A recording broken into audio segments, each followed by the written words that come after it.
নন্দীগ্রামের বিধায়ক বাংলার মুখ্যমন্ত্রী শুভেন্দু অধিকারী ভোটে জেতার পরেই ঘোষণা করে দিয়েছেন নন্দীগ্রাম আর মহিষাদলের মাঝে হবে ব্রিজ, যা স্থানীয়দের দীর্ঘদিনের চাহিদা। আরে বলেছি তো হলদিয়া নন্দীগ্রাম জুড়ে দেব ব্রিজ করে। আরে বলেছি তো মহিষাদল তারাপাকিয়া নন্দীগ্রাম জুড়ে দেব।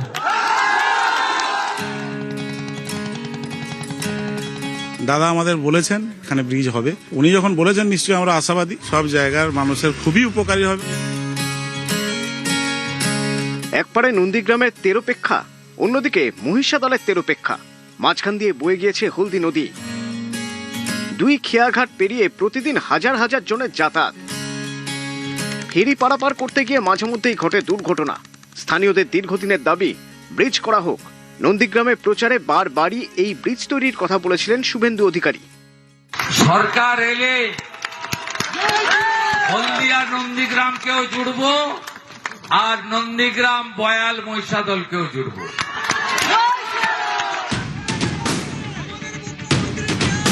ভোটে জয়ের পরেও শুভেন্দু কথা দিয়েছেন ব্রিজ হবে।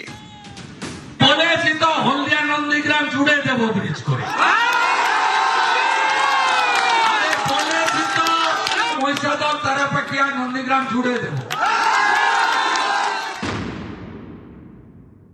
দাদা আমাদের বলেছেন এখানে ব্রিজ হবে, উনি যখন বলেছেন নিশ্চয়ই আমরা আশাবাদী সব জায়গার মানুষের খুবই উপকারী হবে। ব্রিজ এখানে অতি অবশ্যই দরকার এবং ব্রিজ হলে খুব ভালো, গ্রামের মানুষ খুবই উপকৃত হবে। কথা দিয়েছে এবং উনি করেও দেবে, বলেছে জুড়ে দেবে, একদম 100% ভরসা করি।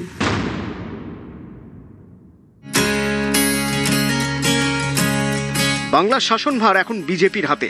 পরিবর্তন হতেই কমেছে নদী পারাপারে নৌকা ভাড়া। 7 টাকার টিকিট এখন 5 টাকায়। খুশি নন্দীগ্রাম। ভাড়াও অনেক কমে গেছে, উনি আসার পরিপ্রেক্ষিতেই তার সেই প্রতিফলন দেখা দিয়েছে। তো ভালো লাগলো, খুবই ভালো লেগেছে। খেয়া পারাপারের কি যাত্রীদের ভাড়া কমলো? হ্যাঁ কমেছে, 2 টাকা করে কমেছে। আগে ছিল 5 টাকা, 5 টাকার গায়ে 6 টাকা, তারপরে 7 টাকা করে ভাড়া নিয়েছে, এখন 2 টাকা করে কমে দিয়েছে।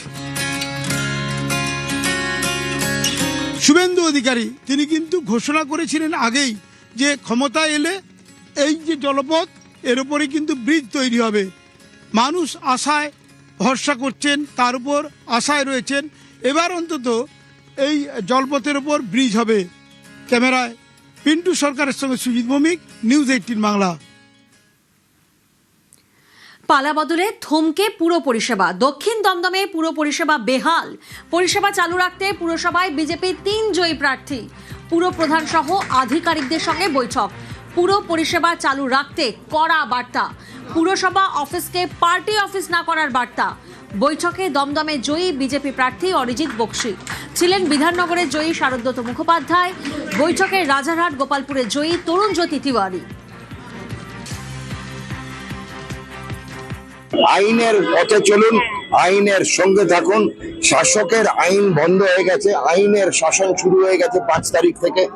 নাগরিককে পরিষেবা দিন, পরিষেবা যদি ঠিক সময় মতো দেন, ভারতীয় জনতা পার্টি তৃণমূল কংগ্রেসের কাউন্সিলরদের পাশে আছে। রাজনৈতিক ব্যক্তিত্ব যদি তিনি আধিকারিক হয় সরকারি, কোনো ছবি কোনো ঝান্ডা যেন না থাকে। ওয়ার্ড অফিসগুলো সক্রিয়ভাবে কাজ করুক, সেটা যেন তৃণমূল কংগ্রেসের রাজনৈতিক ক্রিয়াকলাপ কাটমানি সিন্ডিকেট দুর্নীতির আতুরঘর না হয়ে যায়।